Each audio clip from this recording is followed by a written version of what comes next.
Bom dia a todos e todas. Por falar em todas, feliz Dia Internacional da Mulher, para todas as Obrigada. mulheres. Meu público aqui hoje é todo feminino. Acho que foi de propósito. Bom, gente, vamos lá. Nós estamos estudando a teologia da generosidade e com esse título, como eu expliquei no nosso primeiro encontro, eu estou querendo dizer o que nós podemos aprender de generosidade agora no Antigo Testamento, depois no Novo Testamento. Para enfrentar esse tema, eu estou me propondo a explorar o tema do dízimo. Então, desde o nosso primeiro encontro, eu mapeei todos os textos, mostrei onde eles ocorrem, quantos são, onde se encontram, e venho então abordando sessão por sessão, né? Fizemos a análise da prática individual dos dízimos, depois entramos na parte da legislação, que é a parte principal, né? Aquela que dá a direção para toda a análise sobre a prática de recolhimento de dízimos na Bíblia, né? Porque é a lei de Moisés, é a lei básica. Essa lei se encontra em Levítico, Números e Deuteronômio, e é isso que nós fizemos então nas últimas aulas. Nós começamos agora um período de cerca de 1000 anos. Se eu contar desde a conquista da terra até o exílio, nós temos um período de cerca de 1000 anos. E nesse período não há referência nenhuma a dízimo. A palavra nunca ocorre. Ela só vai ocorrer, vamos dizer assim, na véspera do exílio, né? Lá no rei Ezequias, que já é, digamos, o rei da decadência, do início da decadência do reinado de Judá. Com essa constatação, eu poderia pensar o seguinte: não houve prática de dízimo então, o dízimo desapareceu. Mas como eu não fiquei satisfeito com essa resposta, né, e com essa conclusão, ela é, digamos, temerária, ela pode nos iludir, eu resolvi fazer então uma pesquisa, e é isso que nós começamos a fazer hoje, talvez na próxima aula, nas duas próximas aulas, uma pesquisa da prática do dízimo pelos seus resultados. Então a gente chegou à conclusão, pela lei de Moisés, que o dízimo visava a manutenção do culto, o amparo dos levitas e o amparo dos pobres. O que nós vamos fazer então a partir de hoje? Nós vamos olhar como funciona o culto, qual é a situação dos levitas e qual é a situação dos pobres. Se nós conseguirmos constatar esses efeitos, esses resultados, nós poderemos chegar à conclusão que o dízimo está funcionando, de uma forma ou de outra está funcionando, ok? Deu para entender a minha abordagem, né? Então eu vou abordar o dízimo pela sua omissão, né? Omissão de menções, e tentar compreendê-lo pelos seus efeitos, né? Então, como a lei de Moisés, estou repetindo, né? Como a lei de Moisés nos disse para que serve o dízimo, serve para a manutenção do culto, sustento da família sacerdotal, serve para amparo dos levitas e junto com os levitas os pobres. Então nós vamos procurar esses três resultados ao longo de todo o período. Repito, trata-se de um período de 1000 anos. 1000 anos. Esse período de 1000 anos eu vou dividi-lo em dois, talvez em três, né? O primeiro período é um período pré-monárquico, né? Nós sabemos que o povo de Israel não teve rei, né? E o fato de não ter tido rei durante alguns séculos, 200 ou 300 anos, molda a lógica desse povo, o modo como esse povo funciona. Você não tem um rei para julgar, não tem um rei para travar as guerras, também não tem um rei para regular a economia, não tem um Estado para dizer o que fazer com os pobres. Mata os pobres ou sustenta os pobres, né? Ou como se relaciona com o culto, né? Um rei conviveria com um culto paralelo, longe dele, ou esse culto teria que ser paralelo à monarquia? A partir do livro de Samuel, portanto 700 anos por aí, nós vamos ter o período da monarquia. E a monarquia vai afetar profundamente o modo como o povo vive, o modo como o povo resolve seus problemas e atende às suas necessidades. Ok? Então, esse período de 1000 anos eu vou dividir entre pré-monárquico e monárquico. Eu falei 2 ou 3 sessões porque nós temos ainda dentro da monarquia a monarquia dividida, né? Nós temos a monarquia unida, que seria o tempo de Saul, Davi e Salomão, e depois, então, nós vamos ter o tempo da monarquia dividida, né? Que é, então, digamos, o fim da feira, né? Quando a coisa de fato degringola e chega, então, ao exílio, né? E a partir do exílio nós temos o povo completamente decaído, decadente, né? E é assim que tudo isso vai chegar ao tempo de Jesus. Bom, tudo isso pré-monárquico, monárquico unido, monárquico dividido, então 3 períodos, né? Afeta completamente o nosso tema, o tema da generosidade, especificamente o tema dos dízimos, né? Então vamos lá, acho que já deu para entender a organização do período, né?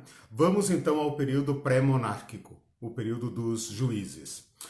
Essa história, para quem está com a Bíblia na mão, né? Essa história está narrada no livro de Juízes, no livro de Ruth, que é claramente do período dos juízes, é contextualizado no período dos juízes, e no início do livro de Samuel, especificamente do capítulo 1 até o capítulo 8, mais ou menos por aí, tá? Nesse período, que abarca aí, então, cerca de 200 a 300 anos, o povo de Israel, a história do povo de Israel se dá sem governo central, sem monarquia. Esse é o período que vai da morte de Josué, final do livro de Josué, né, capítulo 24, morte de Josué, início do livro de Juízes, quando fala depois da morte de Josué, né, o povo se organizou, se distribuiu e tal, né, na terra, e então começaram os problemas. O livro de Ruth é um livro contextualizado, né? Deixa eu ver aqui bem no início, no capítulo 1, ele fala exatamente isso. Deixa eu provar aqui o que eu estou falando. Nos dias em que julgavam os juízes. Vocês estão ouvindo miado? É miado mesmo. É o Bartô tem alguém aqui participando da aula. Generoso, né? Aprendendo generosidade. O livro de Ruth começa assim: nos dias em que julgavam os juízes, houve fome na terra. E depois o livro de Samuel vai começar com a história de Eli, né? Que é, por coincidência, um sacerdote juiz, né? Nós vamos ter que analisar isso, ele vai ser importante. E depois, então, o período de Samuel, que dura, sei lá, né? 70, 80 anos, não sei quantos... não me lembro agora quantos anos Samuel viveu, mas ele viveu até uma idade muito avançada. E então o povo pede um rei, né? O povo pede um rei e há então essa transição para o segundo período que nós vamos ver na próxima aula. O livro de Juízes, para quem se lembra lá das historinhas de Gideão, né? Débora, quem mais? Jefté, Sansão, né? O juiz mais famoso de todos, né? O romântico apaixonado que se deu mal, né? O livro de Juízes, ele pode ser resumido, sintetizado em ciclos, exatamente em ciclos. Parece que o objetivo do autor do livro foi estruturar essa história passada, porque obviamente a história foi escrita depois de ocorrida, muito tempo depois, mas ela foi estruturada em ciclos, né? E a gente poderia resumir esses ciclos assim: o povo obedece a Deus, tudo vai bem. O povo desobedece a Deus, tudo vai mal, né? O povo vai mal e cai sob opressão. né? Então sempre vai ter lá, dá para fazer até uma tabelinha assim, né? Quem oprimiu o povo de Israel e tal. Então o povo cai sob opressão. O povo clama a Deus, se arrepende, clama a Deus, chora as pitangas e tal, e Deus levanta um libertador, que a Bíblia chama de juiz, libertador e tal, né? Não é exatamente juiz como nós estamos acostumados, é um líder de crise. O juiz da Bíblia, o juiz do livro de Juízes, pode ser considerado um juiz de crise. Então Deus levanta esse libertador, pode ser a Débora, pode ser o Gideão, pode ser o Sansão, né, o Otoniel, os juízes aí que a gente está acostumado. E eles libertam o povo daquele seu respectivo opressor. Os medianitas, os mesopotâmios, os edomitas e tal, todo aquele povo ali. E o povo então vive em paz durante um tempo, enquanto esse juiz está vivo e enquanto eles se lembram da libertação, né? Passado esse tempo, o povo vai esquecendo, relaxando e cai sob opressão de novo. E aí repete o ciclo, né? O povo chora a Deus, clama por causa do peso da opressão. Deus atende a oração do povo, levanta um libertador, esse libertador enfrenta o inimigo, liberta o povo vive em paz durante um tempo, se volta para Deus, obedece às leis de Deus e tal, até que aquele líder morre e o povo vai relaxando e cai de novo sob opressão. Então esse ciclo, ele ocorre no livro de Juízes, assim, poderia dizer, são 12 juízes, eu não sei se o número 12 foi aí forçadinho, né? Porque tem uns juizinhos aí, uns juizecos aí, que, assim, são meio inexpressivos, né? Mas esses ciclos se repetem até o final, né? E para piorar a situação, o livro de Juízes vai terminar com uma espécie de apêndice, a partir do capítulo 17, 18, 19, 20 e 21, que são horríveis, né? Tem a história de Mica e o ídolo, depois tem a história do estupro e assassinato da mulher de um levita, que por sinal é uma das únicas referências a levita nesse período da história, e o livro termina com uma guerra interna, uma guerra civil, que praticamente elimina a tribo de Benjamim. Não sei se vocês lembram disso, né? Uma história que alguém da tribo de Benjamim estupra e mata essa mulher do levita. O levita, estarrecido, né, com aquele crime bárbaro, despedaça essa mulher. Olha o nível do negócio, né? Despedaça essa mulher, manda as partes para as tribos, e então o povo se sente horrorizado, né? E parte para uma guerra violentíssima contra a tribo de Benjamim, e ela quase é extirpada. Assim termina o livro de Juízes, né? E no livro de Juízes tem algumas notas, né? É um troço terrível. Depois os benjamitas ficam numa situação tipo Guerra do Paraguai, né? A Guerra do Paraguai eliminou a população masculina e as mulheres sobraram, né? Aqui aqui é o contrário, eles eliminam quase todos os homens, aliás, elimina quase toda a tribo e sobram homens, né? E então eles resolvem o problema raptando mulheres para que a tribo de Benjamim não fosse eliminada. Por isso ela vai ser a menor das tribos. Quando houver a monarquia, ela vai se unir a Benjamim, a Judá, né? Ela nunca mais se emancipa, né, como tribo por causa dessa tragédia aqui. O ponto é que o livro de Juízes termina com uma espécie de lamento. Eu coloquei aqui Juízes 17:6 e Juízes 21:25, uma espécie de lamento do autor do livro de Juízes, dizendo assim: naqueles dias não havia rei em Israel, e o povo fazia conforme bem lhe parecia, né? Esse lamento desse autor, que a gente não sabe quem é, né?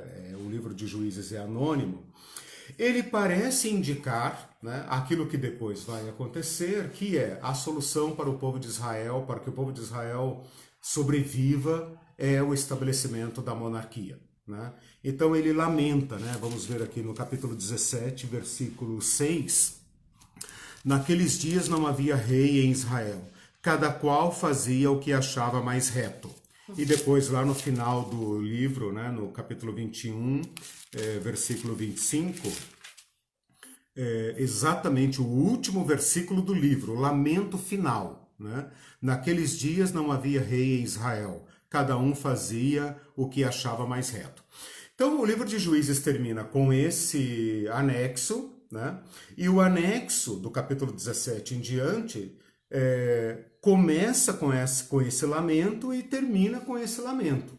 Então, nós poderíamos concluir o seguinte, que o autor do livro de Juízes viveu num período em que havia monarquia sobre o povo de Israel, porque ele lamenta esse tempo. Ele fala, naqueles dias não havia rei em Israel, né? Cada um fazia o que parecia mais correto.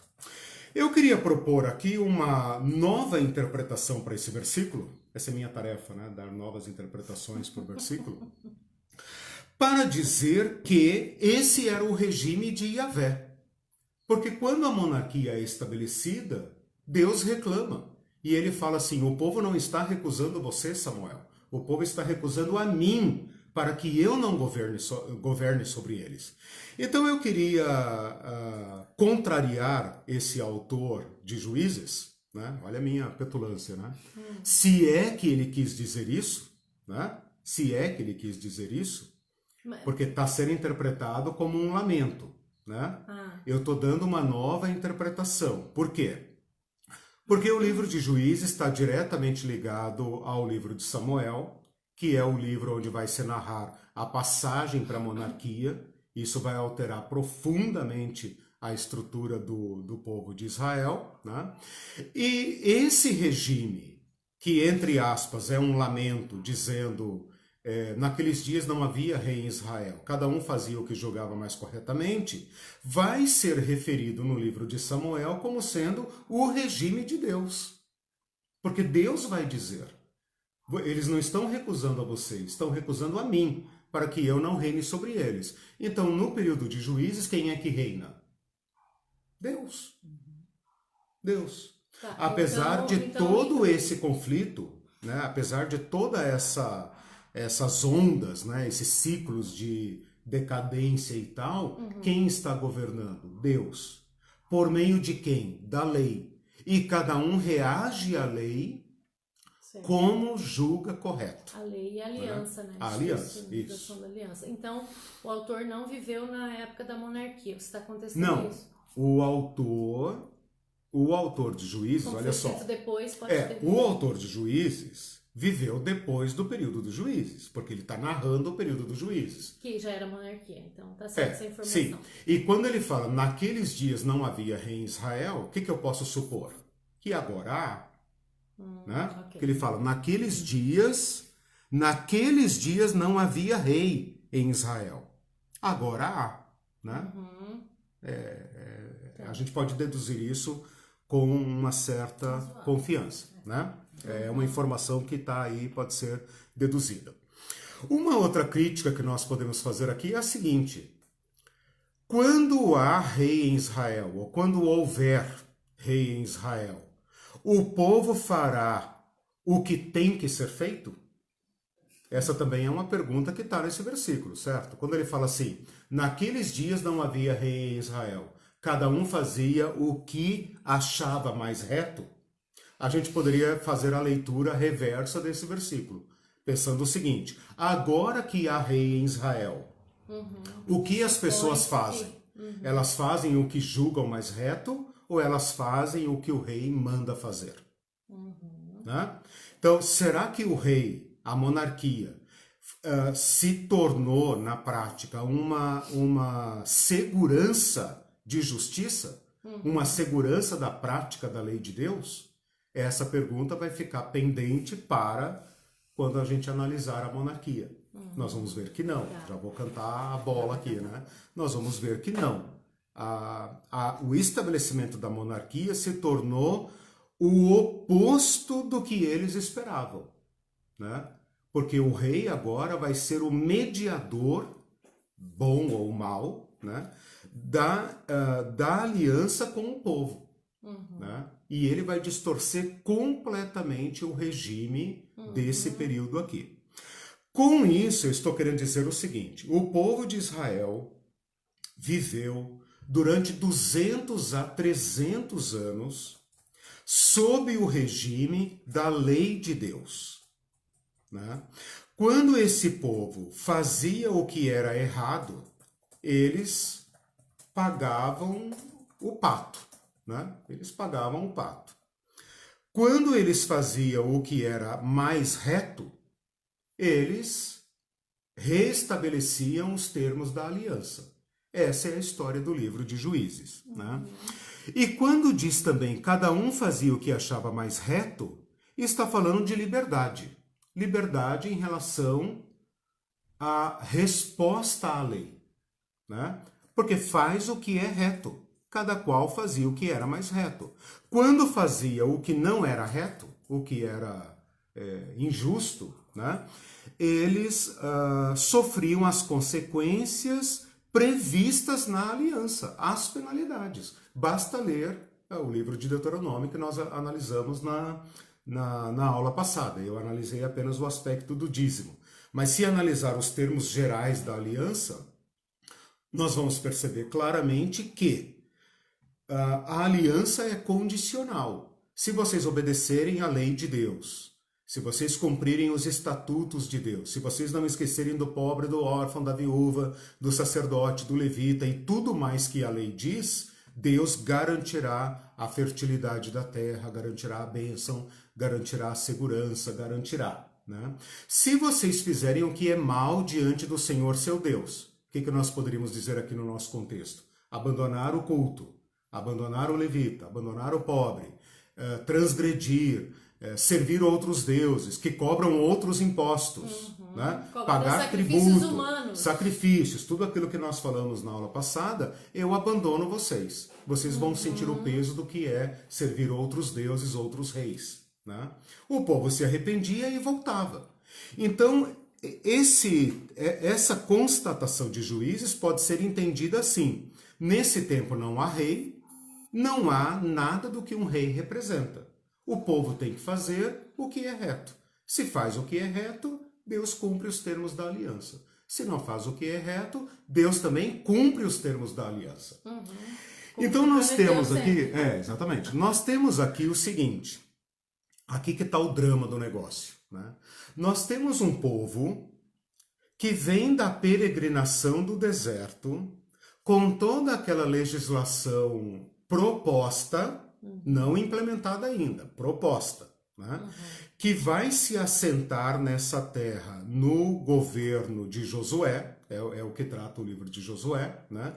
Estabelece lá o lugar central, o lugar do culto em Silo, coloca lá a tenda, etc, etc, faz a aliança com o povo, termina lá no capítulo 24, 21, 24, aquele famoso versículo que todos os crentes tinham em casa, né? Eu e minha casa serviremos ao Senhor, né? Veja o que Josué está falando, né? Está falando assim, olha, vocês todos estão vendo que Deus cumpriu a parte dele na aliança, deu a terra conforme prometido. Eu e minha tribo, eu e meu clã, renovamos nossa aliança com Deus. Nós damos testemunho de que Deus cumpriu os termos da aliança. Vocês vejam aí o que vocês vão fazer. É obrigatório perguntar aqui o seguinte: por que Josué não estabeleceu um sucessor?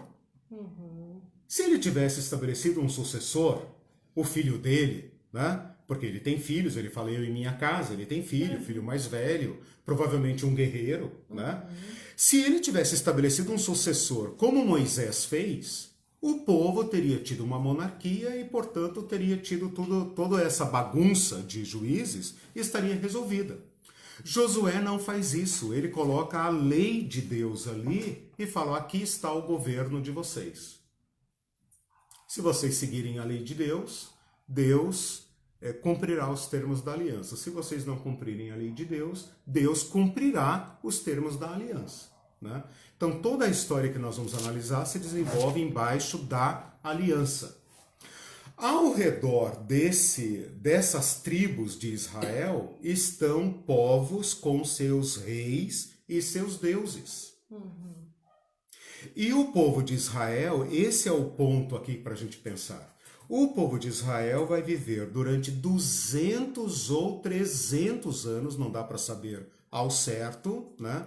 Talvez até mais do que isso. Se somar todas as datas de Juízes, vai chegar a 300 anos.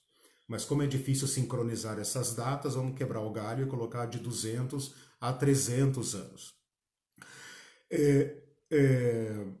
O povo de Israel viveu durante 200 a 300 anos, daria quase da proclamação da independência até agora, né? O ano que vem, não, daqui 2 anos, né? Mais ou menos, vai fazer 200 anos que o Brasil é independente. Né? De Portugal, 1822, 2022. Né?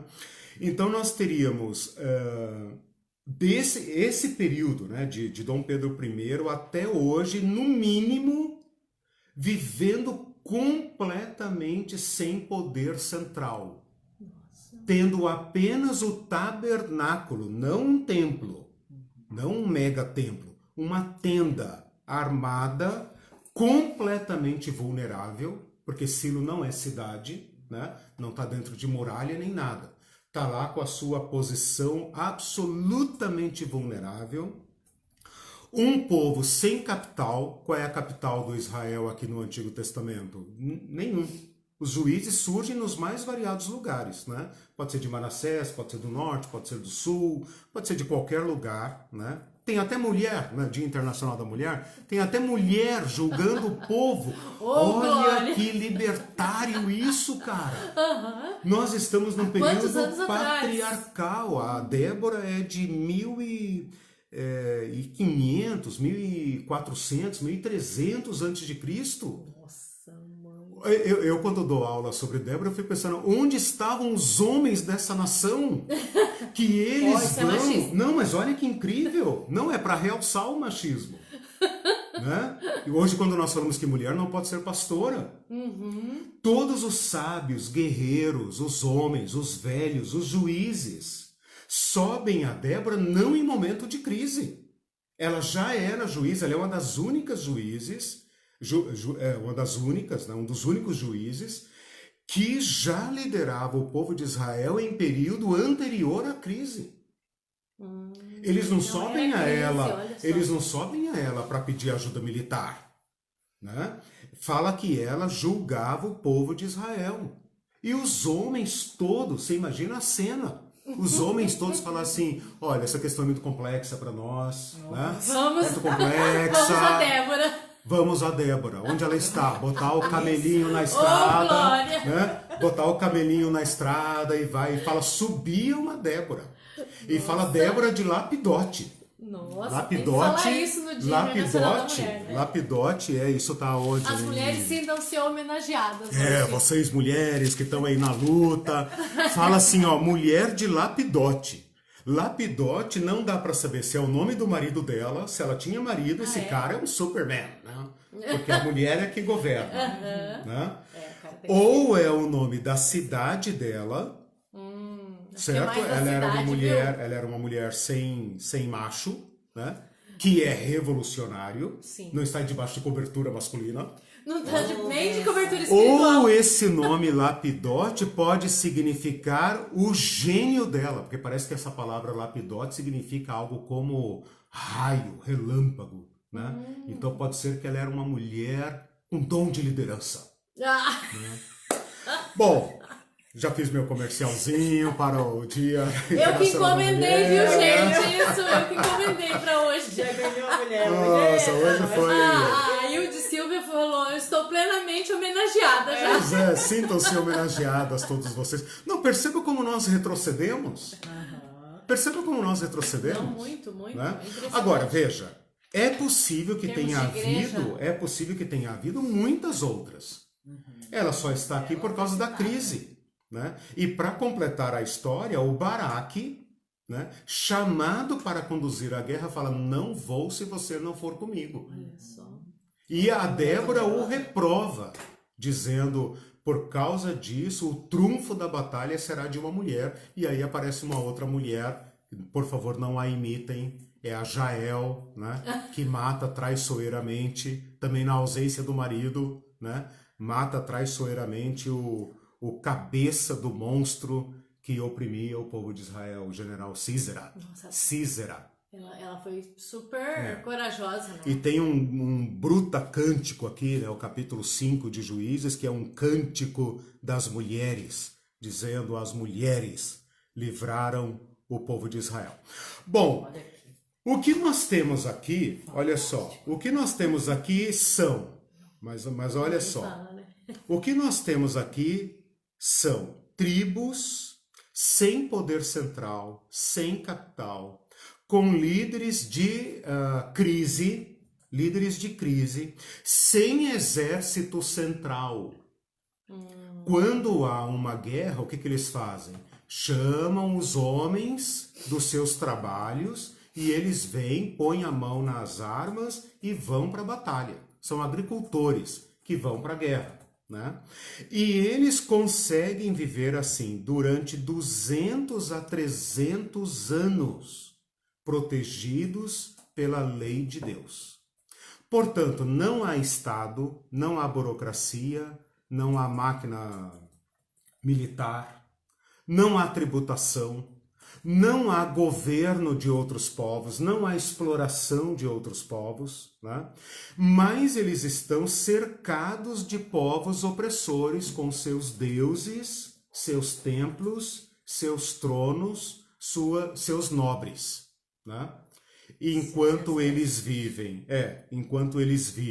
com a sua barraca armada, onde mora o Deus dos deuses, né? O Todo-Poderoso Senhor, que quebrou o Império do Egito, né? Com sua casta de sacerdotes, seus sacerdotes vulneráveis, para mostrar, para indicar claramente se a lei de Deus está sendo cumprida. Se a lei de Deus for cumprida, esse povo está plenamente realizado, está em paz, né? Se a lei de Deus não for cumprida, Deus os entrega na mão desses estados opressores. Mas são 200 a 300 anos nesse regime. Né? O livro de Ruth é uma historinha, digamos, uma novela, que está encaixada aí no meio, né? Você vê no livro de Ruth uma família que passa fome, sai da sua terra e vai para outro povo, o povo dos Moabitas, né? Depois volta, mais empobrecido ainda do que quando saiu, né? Sai uma família com seus homens, volta apenas mulheres pobres, viúvas e estrangeiras, ou seja, elas preferem viver em Israel do que no seu próprio povo, né? A própria Ruth fala, não, eu prefiro o teu Deus, né? Do que a fortaleza do meu povo, né? E volta lá e topa com um homem justo, que faz o que é reto, né? Um homem justo que faz o que é reto. Esse homem cumpre a lei de Deus. Não tem, o Boaz. Não tem nenhum rei, não tem ninguém mandando, mas ele a ampara, cumpre com ela os estatutos de proteção da mulher, da viúva e do estrangeiro, né? E desta providência vai nascer a casa real mais poderosa do povo de Israel, que é a casa de Davi, né? Uma estrangeira compreende isso, né? Por outro lado, nós temos que verificar o seguinte: os esquemas de proteção do povo de Israel falharam. Falharam. Porque quando uma família empobrece, ela não poderia ter migrado para um povo estrangeiro. Ela poderia ter migrado para outra tribo. Isso mostra, na pior das hipóteses. A quantas ia a aliança. Exatamente. Né? Exatamente. Então, olha só, eu estou indicando dentro do texto como anda o culto, como anda a casa sacerdotal e os levitas, e como andam os pobres, como andam ou não andam os pobres, né? Tem que peregrinar e tal, né? Então, assim, o livro de Ruth é como se fosse um quadrinho que poderia estar dentro do livro de Juízes, como um exemplo positivo de cumprir a lei de Deus, de fazer o que é reto, né? Por infelicidade, o livro de Juízes termina com dois exemplos negativos, que foram aqueles que eu falei, né? Estupro, assassinato, guerra civil e tal. Mas o livro de Ruth poderia estar acostado, né, ao livro de Juízes como um exemplo positivo e negativo, né? Porque, de certa forma, os estatutos de proteção da família falida, como é o caso de Elimeleque, falharam, né? E depois, felizmente, a história termina bem, é uma novelinha bem perfeita, né? Começa com um drama da fome, começa com a viuvez, com a doença, com o desamparo tal, e termina assim, foram felizes para sempre, né? O livro termina exatamente assim, casou com Boaz, gerou ao seu filho Obed, né? E esse Obed veio a ser o pai da casa de Davi. Tipo, maravilha, né? Maravilha. A Ruth, maldita, né? A Ruth de um povo maldito vai se tornar uma matriarca de Jesus Cristo, né? Bom, o livro de Samuel... deixa eu deixar o livro, né, o livro de Samuel um pouquinho de lado. Uma outra coisa que eu queria falar aqui ainda sobre Juízes e Ruth, quase que como uma história só, é a seguinte. Nunca fala do tabernáculo, nunca fala do sacerdote, nunca fala do levita. O livro de Juízes. Juízes e Ruth. Não fala. Olha a liberdade desse povo. Nós estamos vendo apenas os efeitos, né? Nunca fala do tabernáculo. Quando o povo está em crise, né, a gente poderia pensar, por que eles não sobem ao sacerdote? Né? Por que eles não vão a Silo? Nunca vão lá. Nunca fala do levita, nunca fala de qualquer prática de dízimo, de colheita, de sábado, de ano do jubileu, absolutamente nada. Né? Para não dizer que não fala do levita, fala mal. Né? Fala mal. Porque o capítulo 17 tem um levita que vai ser comprado, né? Subornado para ser sacerdote da tribo de Dan. Quer dizer, o cara pensou, opa, né? Lucro, né? Você está aí sendo um levita adotado aí por esse homem idólatra. Você não prefere ser sacerdote de uma tribo inteira, né? E então levam ele me parece que ele, olha só, no capítulo 18, versículo 30, fala assim: ele e seus filhos foram sacerdotes da tribo de Dan até o dia do cativeiro do povo. Significa dizer aqui uns 800 anos teve uma casa sacerdotal rival na tribo de Dan, até o dia do cativeiro do povo. Se eu entender esse cativeiro como sendo o cativeiro babilônico, significa dizer que uma casa rival, né, funcionou durante séculos. Como assim, casa rival? Um levita, no capítulo 17 e 18, um levita é raptado e levado com a tribo de Dan para assentar lá no território deles. E os danitas fazem uma proposta para ele. Você está aí como levita na casa do cara aí, tem ídolos aí, você não prefere ser sacerdote de uma tribo inteira? E ele topa. Ele vai, né? Rouba o cara que ajuda ele e vai, né? Entendeu? Tá, tribo rival, outra tribo, tá? Outra tribo. E sim. Vai... Não, é que eu entendi tribo rival, tipo, alguém tentando ser levita também, mas não, ele é um levita. Não, ele é um levita que vai se tornar sacerdote de uma das tribos. Tipo assim, compensa mais ser Isso. sacerdote de uma tribo inteira. Algo proibido. Algo proibido. Ele era levita, ele não era da casa sacerdotal, ele era um levita.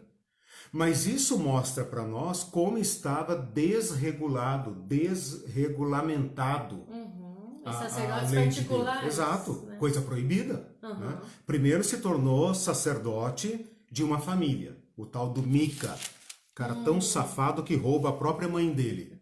Né? Depois pega o dinheiro, ídolo, né? depois pega o dinheiro, fabrica um ídolo e chama esse levita para ser sacerdote da casa dele. Não, aí você vê o nível, né? O nível da observância à lei. Né? O que ele está fazendo? Ele está fazendo igual os povos ao seu redor, que têm seus deuses tribais. Sim, né? Exatamente. Então isso mostra como que a lei não tinha, como é que eu vou dizer, métodos impositivos, né? Obrigatórios, de impedir a imitação dos modelos ao redor. Quando o povo de Israel adotar a monarquia, é apenas o golpe final, né? Porque o povo já vem desregulando, né? Desobservando a lei, é disso que trata o livro de Juízes. E depois, no capítulo 19, 20 e 21, a gente vê um levita migrando, tudo bem, o cara tá migrando e tal, ele vai buscar a mulher dele, volta, etc. A gente vê um pouco do funcionamento da sociedade. Mas eles praticam um ultraje ao levita que pode representar para nós o indicador de como o levita estava sendo tratado. Né? Se os caras fizeram isso com um levita, que era o cara a ser protegido, era o cara de Deus a ser protegido, o que eles não estariam fazendo com os pobres, os órfãos, as viúvas e os estrangeiros. Então a gente tem aqui o indicativo negativo, né, reverso, daquilo que Deuteronômio estabeleceu. Cuidado, não te esqueças do levita. Não se esqueça do levita. O levita não tem herança contigo. Né? E junto com o levita, o pobre, o órfão e a viúva. Tá. O Mica tá em qual referência? É o apêndice de Juízes, né? Capítulo 17. 17 e 18. Tá. 17 e 18. E no 19, 20 e 21, a história. Então, assim, eu falei para vocês que o livro de Juízes nunca menciona o tabernáculo, nunca menciona o sacerdote. A gente poderia pensar, isso significa que o tabernáculo está falido? Bom, não necessariamente. A gente poderia pensar que o sacerdote está abandonado? Não necessariamente. Né?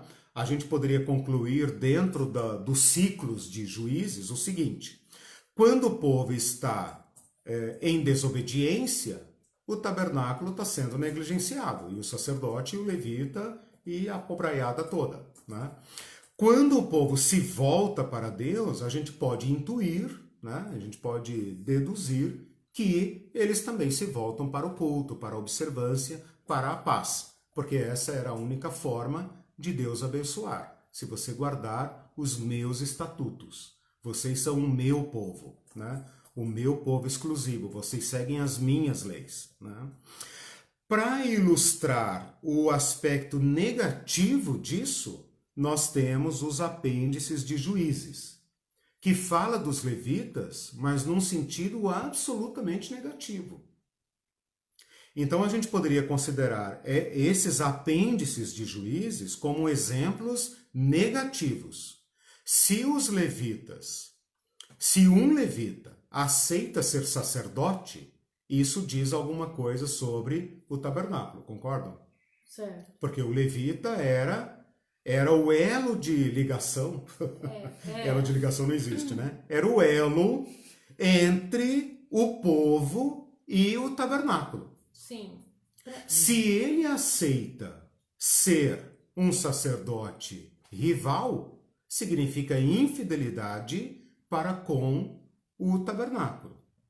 Né? Ele cai aqui um pouco naquela sedição de Coré, Datã e Abirão que nós falamos em aulas anteriores.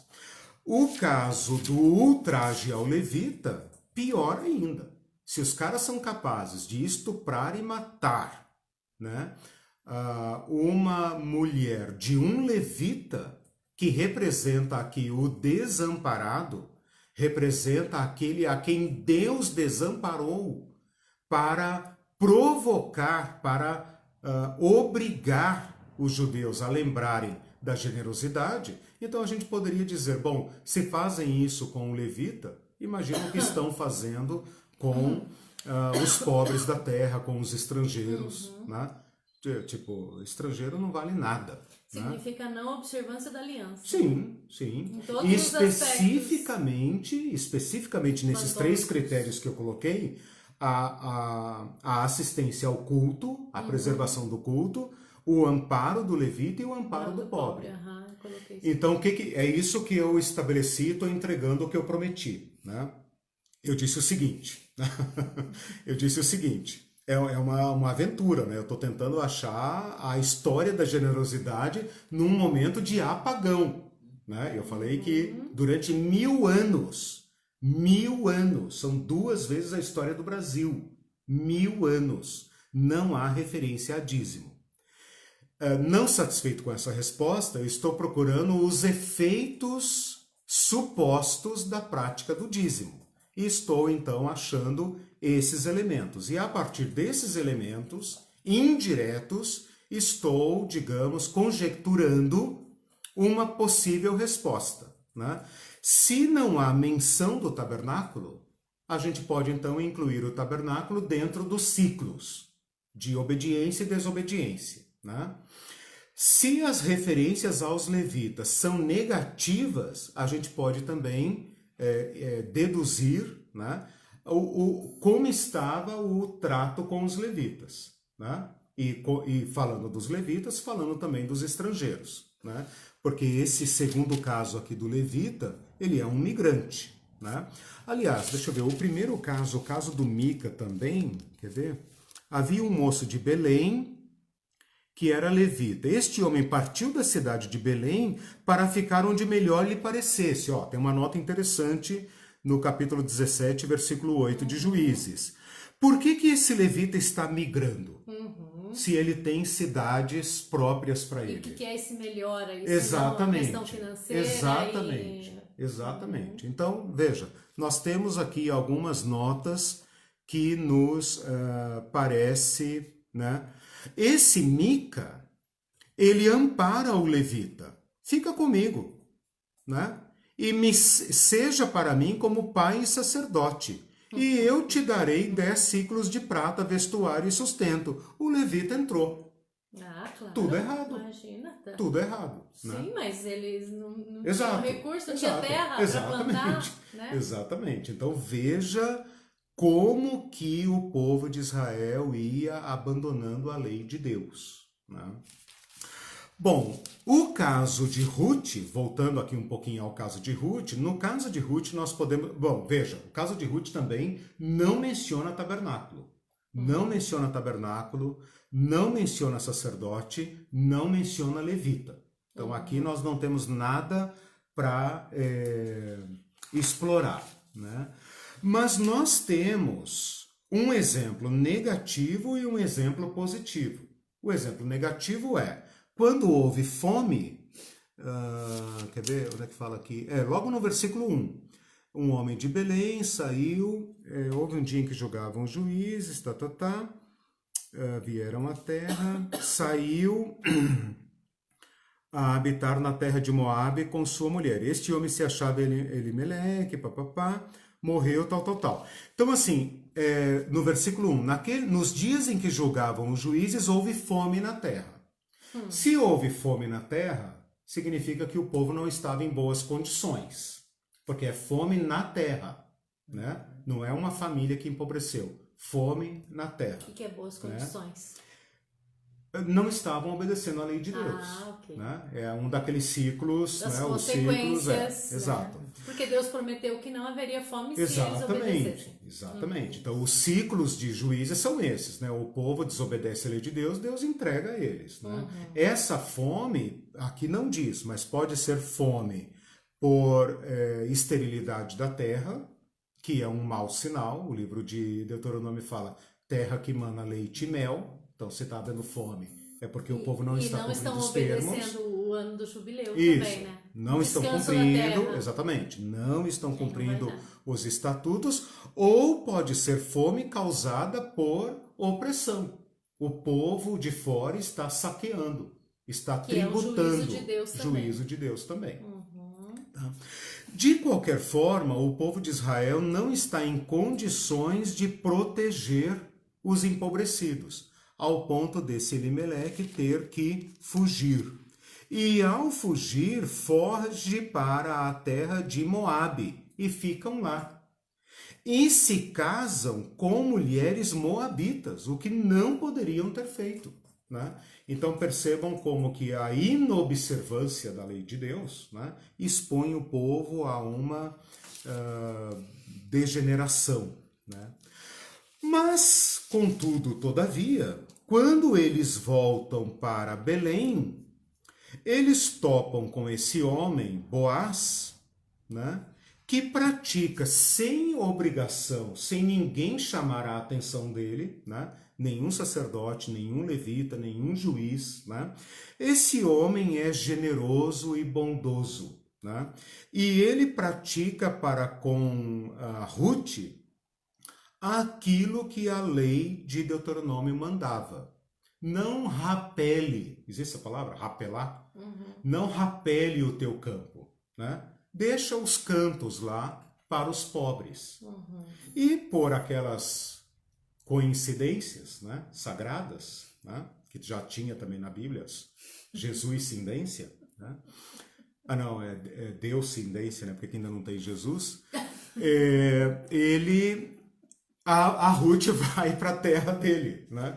A Ruth vai para a terra dele. E o Boaz é tão generoso, ele é assim o herói perfeito da novela, né? Ele é o mocinho. Ele fala assim, deixa cair aí uns molhos. Ele pede para te dar deixa uma... cair. Faz de conta aqui. Isso, deixa cair, esquece lá, não pega tudo não, né? E ele parece ser o cara de Deuteronômio, né? Que a terra dele produz muito, né? Ele faz festa na terra dele, ele fica até bêbado lá no campo, né? Então, assim, é um cara que está festando, né? A Ruth é viúva, pobre e estrangeira. E aqui você vê a lei do Deuteronômio funcionando bonitinho, redondinho, né? Há um ponto que a Noemi fala assim, minha filha, eu vou arrumar marido para você, minha filha, sogra, né? Eu vou arrumar marido para você. Vai lá, né? E se deita embaixo do manto dele. Ele vai entender o recado, né? E aí o Boaz percebe que ele é o resgatador dela. E ele imediatamente se propõe a cumprir o papel do levirato. O papel do levirato, que significava resgatar as terras do falecido marido Elimeleque, de Malom e Quilion, né? Que são nomes, parece dupla sertaneja, né? Malom e Quilion com vocês, né? E hoje tá terrível, né? Malom e Quilion, né? Muito engraçado. O duro é que esses nomes são feios. Não dá para entender, aqui é uma nota engraçada, não dá para entender por que eles colocaram, porque esses nomes significam assim, tipo doente, fraco, então parece que são apelidos, né? Porque quando a Noemi volta, ela fala assim, não me chamem de Noemi, me chamem de Mara, né? Porque Mara significa amargo, desculpem as Maras aí que estiverem ouvindo, né? Mas Mara em hebraico significa amarga, né? Não, o Senhor amargou a minha vida, eu não quero mais ser chamada de Noemi. Me parece que Noemi é graça, agraciada, né? E eu não quero ser mais chamada assim. Bom, mas tudo bem. O Boaz pratica para com a Ruth, ele não questiona, olha a generosidade. Ele não poderia ter se casado com a Ruth. Ele poderia perfeitamente ter dito o seguinte, olha... minha sogra, né? A mulher lá, né? A sogra não, a sogra da Ruth, né? A parenta Noemi. Ele poderia falar para ela, olha, a senhora sabe muito bem que a lei de Moisés me manda resgatar as propriedades dela como viúva, né? E com isso eu sou obrigado a suscitar descendência para o falecido, né? Um dos dois lá, não me lembro agora, né? Da dupla. Malom, da dupla. Uhum. Porém, a moça é moabita. E eu não vou suscitar. Então ele podia sair tipo fora. assim, olha, azar de vocês que foram lá para a tribo de Moabe, azar de vocês. Eu não vou se misturar eu com não vou me estrangeiro. misturar. Eu sou um judeu justo e tal. O Boaz nunca fala isso. A única coisa que ele fala é o seguinte: olha, eu de fato sou o remidor, que é uma figura de Jesus, né? Eu de fato sou o remidor, eu tenho o direito, só que tem um parente mais próximo do que eu. Eu vou dar a ele a preferência, né? Se ele não te resgatar, juro perante o Senhor que eu te resgatarei. O cara que ele consulta... Acho que a Ruth era bem bonitinha para ele ter falado isso. Não sei. Não diz. Interessante, fala que ela é virtuosa, tem uma ironia aqui no texto. Ela é a estrangeira maldita, não poderia, nem a 10ª geração poderia entrar na linhagem, né? A lei do Deuteronômio, exatamente. Jesus, a lei de Deuteronômio coloca ela mais uma homenagem. Exatamente. Mas coloca a Ruth, eu estava falando de uma nota irônica, né? Coloca a Ruth como sendo a mulher virtuosa. Exatamente. Olha que ironia. As mulheres judaicas aqui não aparecem como heroínas da história. Mas a moabita é a judia perfeita. É a judia virtuosa. Né? Bom, o fato é que aquele redentor fala o seguinte: olha, as terras eu quero, mulher não. Eu não vou comprometer minha família com um moabita. Né? Aí ele entrega o calçado, isso era uma desonra. Né? A lei de Moisés falava: o homem que não quiser suscitar descendência ao parente falecido, a viúva cuspirá no rosto dele e ele entregará o calçado e será chamado em Israel como o descalçado. Isso era horrível, né? Claro que a Ruth não cuspiu no rosto dele, mas ele entrega o calçado na porta perante os juízes. Ele entrega o calçado. E o Boaz vai faceiro e toma a Ruth como sua esposa. E ela recebe a bênção das matriarcas. Versículo 11 do capítulo 4 fala assim: somos testemunhas de que você é o remidor desta casa. O Senhor faça esta mulher que entra na tua casa como Raquel e como a Lia, e elas edifiquem a casa de Israel. E tu, Boaz, seja valoroso lá em Efraim, e o Senhor te abençoe e faça a tua casa famosa em Belém. Seja a tua casa como a casa de Perez, que Tamar teve de Judá, pela prole que o Senhor teu Deus te der desta mulher. Isso é generosidade. E é uma exceção, porque não havia na lei de Deus uma ordem para não se casar com mulheres moabitas? Sim. E eles casaram... Havia regras para casamento com escravas, com prisioneiras de guerra, com estrangeiras. Mas eu poderia dizer que em relação especificamente aos moabitas, havia restrições maiores. Sim, por causa daquele lance. A lei de Moisés fala, exatamente, a lei de Moisés fala até a 10ª geração. Como é que é? O egípcio e um outro, e o edomita, o egípcio e o edomita poderá entrar na casa do Senhor na 2ª geração. O moabita nem na 10ª geração poderá entrar na casa do Senhor. O Davi é geração moabita e se torna pai de Jesus. Isso é muita misericórdia. Exato. Nós estamos falando de generosidade. Né? E nós estamos falando da observância da lei de Deus, de um povo chamado a obediência. Deixa eu dar uma parada aqui, porque eu dei uma arrancada assim, né, grande e tal. O que eu fiz até agora? Eu mostrei, dentro da história do período dos juízes, apontamentos que indiquem como estava o culto, a tenda, como estava o sacerdote, como estavam os levitas e como estavam os pobres. que nós podemos concluir? Altos e baixos. O ciclo, né? Sim. É como um povo aprendendo a viver um padrão inédito, cercado de modelos opostos, né? Opostos.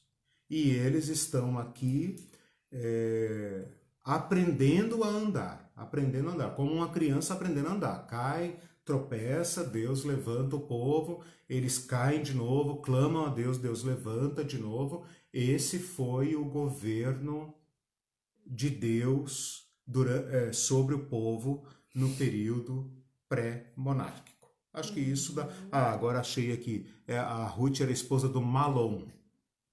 A esposa do Quilion foi a Orfa, né? Orfa, que voltou para trás. Então, alguma pergunta, algum comentário? Não, isso não é muito pregado, né? Sobre essa questão que você levantou aí, sobre a importância da Ruth, né? O fato Sim. Já ouvimos pregações, né? Mas além de ser estrangeira, mostra assim uma misericórdia, uma graça, uma flexibilidade Exato. nas regras, né, de Deus. O amor cobre ao Sim. legalismo. Agora, uma coisa importante também é ver que ela se converteu ao Deus de Israel, né? Ela preferiu o Deus de Israel, né? Sim. Também. Ela falou, eu prefiro ficar com teu Deus. Exato. Quando a Noemi mandou ela embora, né? Então, assim, não é uma misericórdia, né? Assim, tipo, não quero, eu só tô aqui por causa da comida. Mas veja, eu não quero entrar por esse caminho, porque senão a gente justifica atos não misericordiosos, né? A misericórdia é irrestrita, não há lei para o amor. Ok. Não há lei. O amor cumpre a lei. O que eu posso concordar nessa questão é o seguinte: não estava garantido ao estrangeiro e ao pobre tanto sucesso, né? Então, assim, é claro que Ruth viu, olha que interessante. Ruth é uma cidadã da terra próspera, porque o povo foi para lá porque Moabe estava bem, certo? Ela viu a tragédia da família dos judeus, né? Esse povo veio para cá, é como um haitiano que vem para cá, né? Um sírio que vem para cá. Tipo assim, esse povo veio para cá porque, né, o venezuelano, né? Eles vieram para cá. Aí chegam aqui, a mulher fica viúva. Aí os dois homens morrem, né? Mas quando ela percebe a fé de Noemi, ela fala, eu prefiro o regime do teu povo do que o do meu. Sim. Porque a prosperidade de Moabe estava sob monarquia e templo. Monarquia e templo, claro. Todos os povos ao redor. Não tenho notícia na história antiga de um povo que tenha vivido tanto tempo sem poder central. Então isso aqui é absolutamente revolucionário. Se alguém quiser falar em revolucionário, o povo de Israel aqui pré-monárquico, né, é uma experiência completamente inédita. O que nós vamos entrar no nosso próximo encontro é a passagem para o regime padrão. O que é o regime padrão? O rei. O rei, o templo, o tributo. Né? O rei, o templo, o tributo. Tudo com T, né? Não, o trono, o templo e o tributo. Né? É isso que vai acontecer. Sim. Né? Mas aqui nós temos um povo que, bem ou mal, né? E mais bem, né? Bem aqui entre aspas, né? Para destacar, mais bem do que mais mal, né? Porque eu já fiz essa soma, né? Se você somar os períodos de servidão com os períodos de bonança, graças a Deus, os períodos de bonança são maiores. Então, o livro de Juízes dá essa conta, né? Se você somar todos os anos em que o povo ficou sob o regime de um povo monárquico, né? Sob escravidão, versus o tempo em que eles ficaram protegidos por Deus, o tempo protegido por Deus é maior do que a somatória dos anos de servidão. Né? Isso não é numerologia, é apenas um dado, né? Que eu acho interessante porque destaca o fato positivo de que a graça de Deus é maior, né? E cobre mais e tal. Então, esse ponto que você falou, eu acho interessante destacar o seguinte: a misericórdia é irrestrita. Né? Senão a gente vai justificar isso. Por exemplo, eu já vi cristãos falando isso, né? A gente não pode ser muito misericordioso com os povos que chegam aqui porque eles não são cristãos. A misericórdia não tem religião. Né? A misericórdia é transreligiosa. Né? Nós temos a obrigação de amar o próximo irrestritamente. Quer ele adote o nosso Deus, quer não. Né?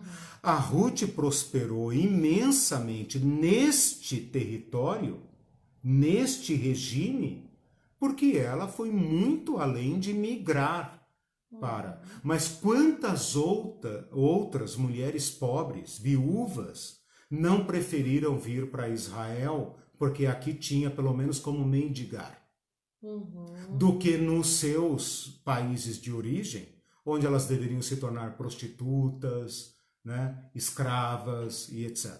Né? A gente não tem essa conta, mas é possível que tenha vindo, porque é isso que sempre moveu o migrante. Boas condições. Né? Se aqui não tem condições, migra. Por que a família de Noemi migrou para Moabe? Porque aqui todos os estatutos que nós falamos nas aulas anteriores de proteção social falharam. Por que falharam? Porque o povo estava fazendo o que lhes parecia bem. O que parecia bem? Servir outros deuses. Né? Se nós servimos outros deuses, o tabernáculo está abandonado. O tabernáculo está abandonado. Né? Nós preferimos nosso ídolo particular, nosso altar, né? Tipo, manda um bezerrinho quebrado lá para o sacerdote, mas vamos oferecer um sacrifício aqui para o Deus da terra, porque nós precisamos...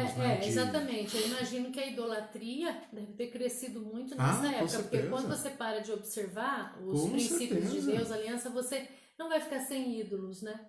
Com certeza absoluta. Tanto que o povo foi punido depois. Sim, com certeza. Isso, né? Exato.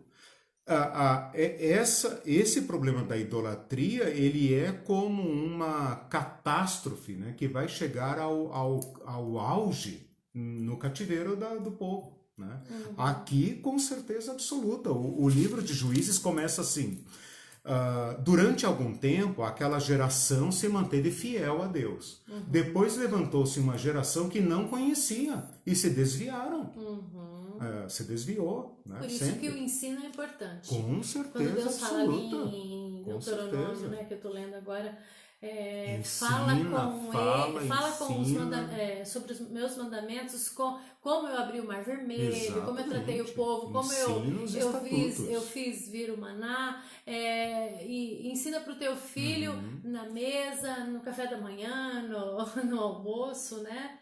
Então, assim, faltou o ensino aí. E hoje, fazendo uma sem poder central, né? A família ensina, transfere a fé, transmite a fé. E fazendo uma aplicação, hoje, o que falta na igreja? Ensino, né? A perda, como é que se fala isso aí no evangeliquez? A perda transgeracional, geracional, né? Os crentes falam tanto hoje em geração, nossa geração, né? A lei de Moisés obriga a transmissão da fé, né? Nós temos uma perda acentuada, crítica, né? Invisibilizada, mas dramática, né? De perda da fé cristã por fracasso, né? na adesão radical ao evangelho, né? E aí nós não temos nada a dizer. Tem dois comentários aqui, o do Bebeto, ele diz assim: dá a impressão que a aliança do Sinai não é algo meramente externo. A aliança passa a ser uma espécie de código genético do povo. Sim. Se modificar, haverá danos e anormalidades. E a Vera... Peraí, deixa eu só comentar esse negócio. Excelente. Né? É bem isso. Porque olha só, nós estamos aqui, eu acabei de dizer, né? O povo de Israel é como uma criança aprendendo a andar num regime inédito, a aliança. Né? Ela deveria ser internalizada mesmo. Ela deveria ser internalizada. Ao ser internalizada, ela passa a ser generosidade. O que nós vamos ter a partir de agora, nos nossos próximos encontros, é o seguinte: legalismo junto com pecado. Porque o legalismo não é generoso nunca. A observância rigorosa, apenas externa, como o Bebeto falou, nunca cumpre a misericórdia. Os profetas vão surgir exatamente para denunciar isto. E o regime de Jesus Cristo, a aliança de Jesus Cristo, procura suprir exatamente esta questão. É misericórdia que eu quero e não sacrifício. Né? Ele vai denunciar os fariseus: vocês dão o dízimo até daquilo que não foi pedido, mas devoram as casas dos órfãos e das viúvas. Isso é o que mais me assusta nesse tema que nós estamos estudando. É que o legalismo, a observância rigorosa legalista, além de não cumprir a misericórdia, anda junto com a perversidade, com a crueldade. Isso é que me assusta. Essa para mim é a mais grave advertência. O legalismo, além de não cumprir a misericórdia, não tem compromisso com a misericórdia, ele coexiste com a crueldade. Então Jesus vai dizer isso. As pessoas vão lá em Mateus 23 falar: tá vendo? Jesus mandou ser legalista e ao mesmo tempo não sei o que e tal. E não leu o versículo anterior que diz: vocês hipócritas e fariseus hipócritas. Ele fala, como é que ele fala lá? Vocês dão... Hipócritas, não, ele usa uma parelha. Ai de vós, escribas e fariseus hipócritas. Escribas e fariseus hipócritas, que devoram a casa dos órfãos e das viúvas, junto com longas orações. Vão lá orar pelos órfãos e pelas viúvas. E vão ao templo com o dízimo da erva que nasce no seu quintal. Isso é assustador. Como o legalismo coexiste com a crueldade. E ele chama os escritores e interpretadores da lei. Sim, né? Os mestres exemplares da lei. Então isso é extremamente dramático. Né? Por isso que eu coloquei como tema desse curso a generosidade. Porque a generosidade engole o legalismo. Como o Boaz, que poderia ter falado: não, peraí, tecnicamente eu não sou o cara, a lei tal, entendeu? Então assim, tudo bem, quer pegar sua terra de volta, pegue, mas é só o que a lei me obriga. Né? Não vou fazer isso. E ao ser generoso, ao ir além das obrigações legais, se tornou pai de Jesus. Se tornou pai de Davi, pai de Jesus. E o nome da Ruth aparece em Mateus 1:1, né? Junto com as mulheres de má fama que entram na genealogia de Jesus. Tamar, Batseba, Ruth, a própria Maria, né? Que me aparece grávida, dizendo que ficou grávida do Espírito Santo. Né? Ela foi uma mulher de má fama, coisa inédita, antes de ser a Virgem Maria, a santa, mediadora, etc. Foi uma mulher de má fama. Né? É inevitável. Sim. Né? Então, a generosidade de José, né, é filha da generosidade de Boaz. E é a generosidade que nós estamos todos sendo chamados. O comentário da sim, da Vera. A Vera, tem a Vera. Deixa eu só voltar aqui. Só um pouquinho. A Vera disse, Jesus diz que somos estrangeiros neste mundo. Ele nos coloca na mesma condição daqueles que imigram para o nosso país. Perfeito. Assim, não lhe somos em nada superiores. Perfeito. Eu posso ver aí, talvez, uma analogia com a posição do levita, né? Quando Deus chama os levitas, que eram substitutos, lembra que eu falei de plano B? Eram substitutos do povo, né? E coloca eles numa condição, coloca-os, né, numa condição de deserdados, ele está equiparando o levita a todos esses sujeitos aí, né? Que a lei de Moisés, eu não tenho notícia de nenhum outro código legal da antiguidade que disponha de cláusulas de proteção para estrangeiros. Quem é o estrangeiro no Antigo Testamento? É o cara sem direito nenhum. O cara tem direito na sua nação. E ele usufrui de direitos, porque veja, o que é o estrangeiro no Antigo Testamento? É o cara que empobreceu. Se ele empobreceu, ele está desamparado na sua própria nação. Ele é um fracassado na sua própria nação. Uma nação monárquica nunca terá regras para amparar o pobre. Porque ela depende de haver pobres para escravizar, obviamente. Então, né? Israel era o único...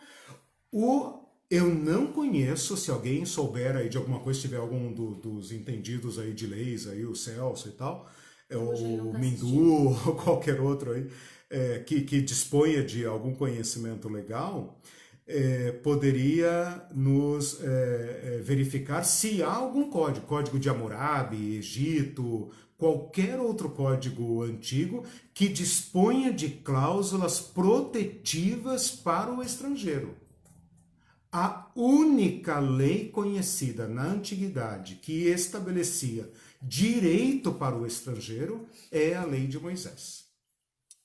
É a lei de Moisés. Né? Ele não é um cidadão pleno, mas em comparação com os povos ao redor, ele era amparado.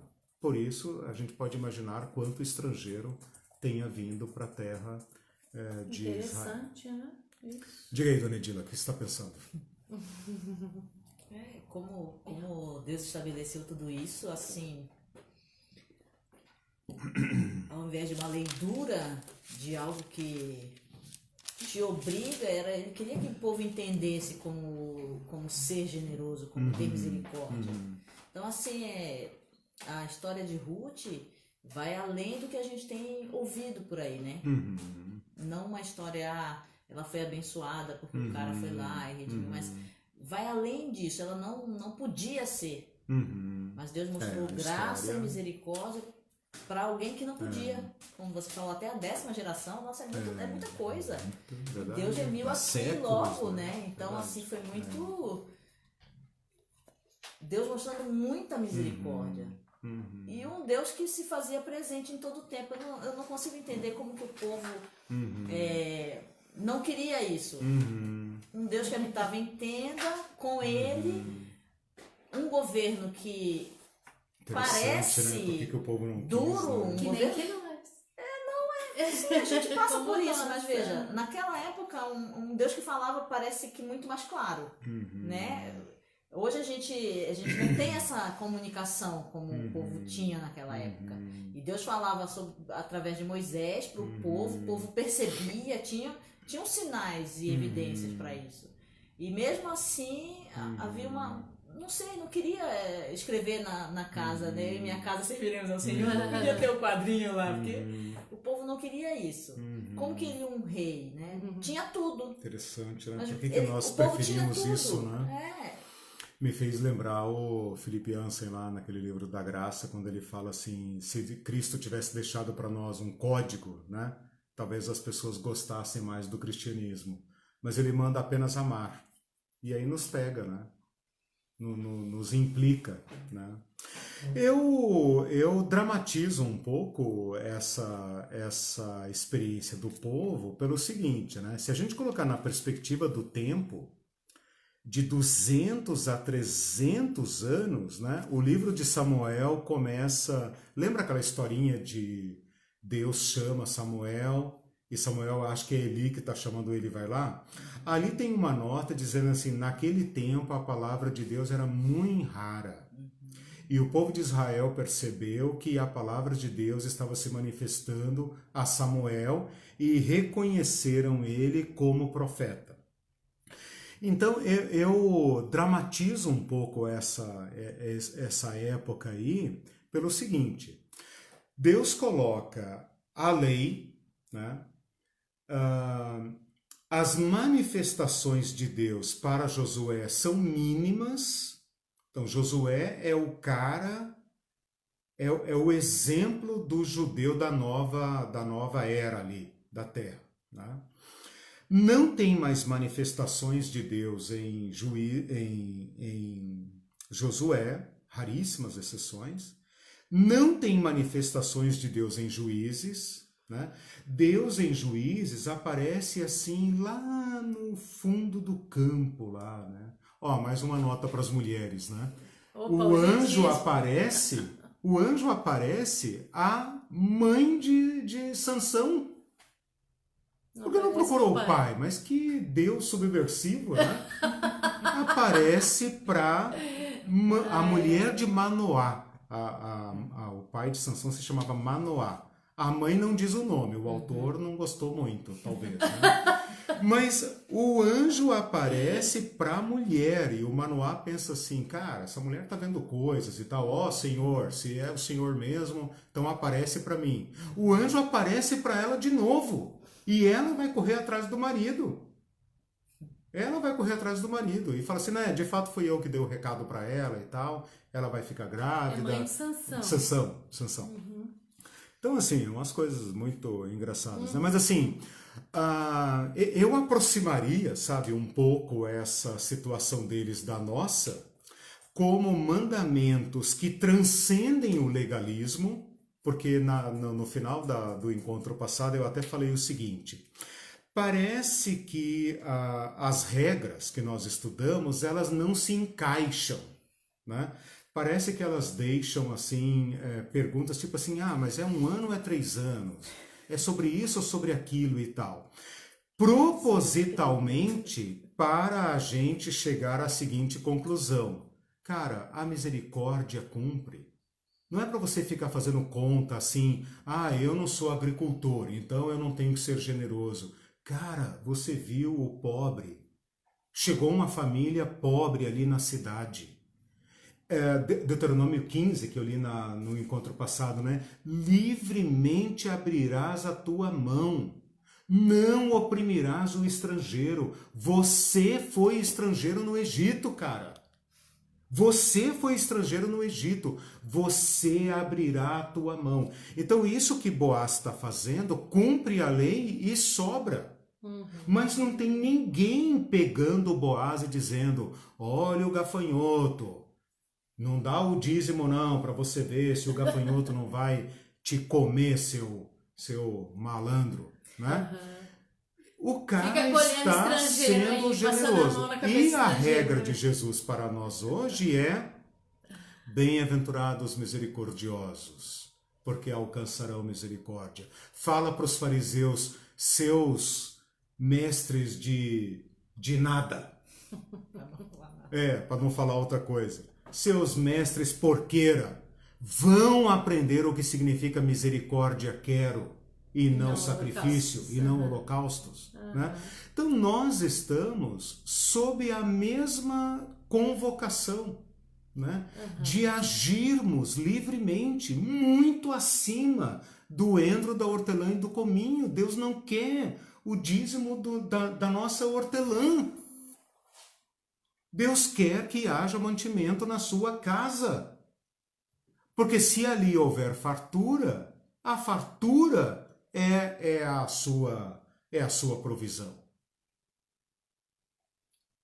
Se houver fartura, né, eu darei fartura. Mas qual fartura? Como que Deus vai abrir as janelas dos céus? Se não for no lombo da mula de cada judeuzinho trazendo o alimento. A Dinamarca tem que se perder o eco, né? Sim. Os mandamentos, tudo foi se perdendo. A gente prefere as regras, o legalismo. Foi perdendo, claro. Não se ouviu mais falar, entendeu? Acho que quando Deus disse assim, olha, fala a tempo e fora de tempo sobre isso, era exatamente para não perder isso, entendeu? Ensina, escreve lá no umbral da tua porta sobre isso e sobre aquilo. Eu acho que a gente preferiria uma cartilha do dizimista dizendo exatamente para nós quanto e como eu tenho que contribuir. É isso que nós queremos, é do bruto, é do líquido, se eu ganhar um presente, se eu vender meu carro, se eu comprar não sei o quê. Nós queremos uma cartilha do dizimista fiel. É isso que nós queremos. A generosidade nos confunde e perturba, porque ela engole o legalismo, né? Mas ela perturba e ela vulnerabiliza. O que nós queremos com a cartilha do dizimista é segurança e garantia de que a nossa monarquia receberá as devidas receitas. O que o povo dos juízes vai querer no nosso próximo encontro é segurança. Nós queremos alguém que nos dê segurança. Nós queremos alguém que nos diga o que fazer e o que não fazer. Né? Nós não queremos ser vulneráveis, mas isso que nós estudamos aqui hoje da vulnerabilidade era o governo de Deus. Nós falamos isso, acho que foi aqui na nossa reflexão sexta-feira, né? Tudo que nós inventamos nessa parafernália que se chama igreja e ao longo de 2000 anos de história foi por segurança. Nós queremos líderes, força, regras que nos deem segurança. Nós não queremos nos colocar frente a frente com essa lei de Deus internalizada nos nossos corações. Né? Nós estamos querendo o plano B. Vão vocês aí nos digam o que nós temos que fazer. O que vocês falarem, a gente faz. Desde que vocês nos digam que Deus vai abençoar, etc, etc. É isso que nós queremos. Nós não queremos nos colocar frente a frente na aliança com Cristo. De dizer, nós partiremos o pão. Nós partiremos o pão. Né? Isso é perturbador para a nossa economia. Para os povos ao nosso redor que são monárquicos. Como funcionam as religiões ao nosso redor? Monarquicamente. Entendeu? Então nós estamos no mesmo dilema do povo de Israel. Nós temos uma aliança com Cristo, que é baseada na misericórdia, na partilha, na bondade, na justiça, mas nós estamos querendo uma monarquia. Nós queremos uma religião organizada, monárquica, que segue a lógica do império. Nós queremos um rei. É isso que nós queremos. Né? Vamos ver no nosso próximo encontro como que isso vai arrebentar com esse regime de Deus aqui. Pensando nisso, a gente já está com o horário estourado. Não falo mais nada. Aí eu disse que, né, falando nisso, que o que nós queremos hoje, ela dizia, os fakes teológicos seguem repetindo as abominações dos escribas e fariseus reiteradamente. Exatamente. Que são fulminadas por Jesus Cristo. Exatamente. Né? Mas mesmo assim são repetidas. E a lei de Deus que o Bebeto falou internalizada, né, que você falou que está aí hoje na nossa frente, né, a lei de Deus tem a mesma fragilidade da aliança do Sinai. Mesma fragilidade. Né? Quem quer vir após mim, vem e siga-me. Né? Tem mais um comentário do Bebeto que diz assim... Adote, né, a minha proposta, a minha aliança. A conversão aos princípios estabelecidos por Deus certamente resultaria na compreensão de que pobreza, desigualdade, injustiça e violência não são resultados do destino ou da vontade de Deus. Exato. Para que não haja pobre no meio de vós. Aí, né? O Luiz Fernandes aplicou ao que estamos vivendo hoje e chutou o pau da barraca. Falou, continuar defendendo um governo que não se importa com o pobre é muito sério. Conclui-se onde está a generosidade dentro dos religiosos eleitores desse sistema. Exatamente. Percebam como nossa monarquia religiosa é compatível com o império. O que o povo de Deus queria em Samuel, que eu vou entrar no nosso próximo encontro, era ter uma lógica compatível com o império. Quando eles percebem que são compatíveis com o império, Deus vai ter que levantar os profetas que o denunciem. O que nós estamos vendo é que nossas religiões monárquicas, nossas igrejas monárquicas são compatíveis com a lógica do império que está aí ao nosso redor. Mas Jesus Cristo, o servo, o pequeno, o pobre de Deus, que sendo rico se fez pobre por amor de nós, continua nos chamando à aliança. Né? Termino com essa palavra, bem-aventurados os misericordiosos, ou eu poderia dizer, bem-aventurados os generosos, porque deles é o reino dos céus. Os demais vão viver sob o império, né? Nunca entenderão o reino de Deus. Continuarão perguntando como os fariseus diziam, onde está o reino de Deus? Onde está? E Jesus falou, ô bicho, já está aqui, cara. Já começou. Alguns viram e entraram. E é o que aparece depois em Atos e nas epístolas. Outros viram e continuam esperando o reino de Deus até hoje, num futuro incerto, quando ele vier. Né? Alguns de nós esperamos que tudo isso vá acontecer no futuro. O reino de Deus virá no futuro. Eles ainda não entenderam que o reino de Deus está se manifestando na lógica de Jesus, no caminho de Jesus, que está aí para a gente adentrar. Né?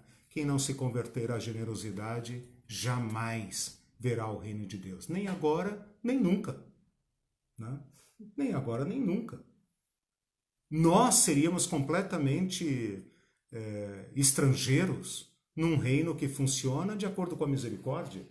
Nós vamos ficar completamente perdidos numa lógica institucional monárquica. O que nós vamos fazer lá? Né? Num reino em que todos são reis e sacerdotes, né? Em que Deus vai montar de novo a sua tenda no meio dos homens. Né? É legal pensar no tabernáculo, porque João vai dizer, Jesus armou sua tenda no meio dos homens. Né? E no final, em Apocalipse, vai dizer, Deus morará de novo no meio dos homens e das mulheres. Né? Bom, terminamos aí. Obrigado a todos.